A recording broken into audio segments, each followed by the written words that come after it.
After this is done, then we will have to write the United Nations to inform them of this the designated terrorists now have murder cases.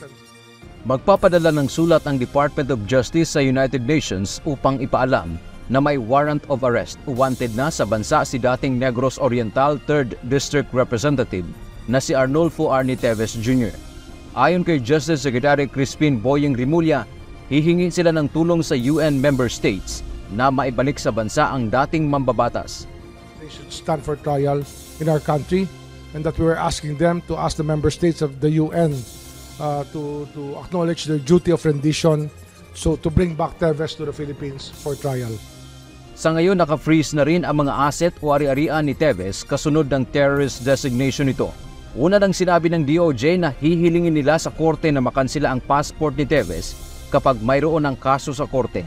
Dagdag pa ni Secretary Rimulya, naniniwala silang nasa Timor-Leste ang dating mambabatas. Pumupunta din anya ito ng bansang Cambodia at Thailand.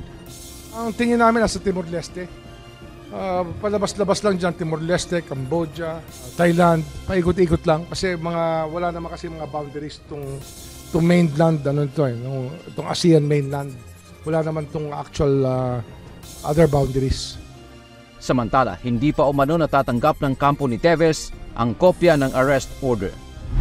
Noong isang buwan ay una nang na-designate na terorista si Teves at maaari nang makipag-ugnayan ang pamahalaan sa Interpol para maaresto ito pagdaan sa mga paliparan sa ibang bansa. Dante Amento, UNTV, News and Rescue. Diyos ang aming sandigan, serbisyo publiko ang aming pinahahalagahan.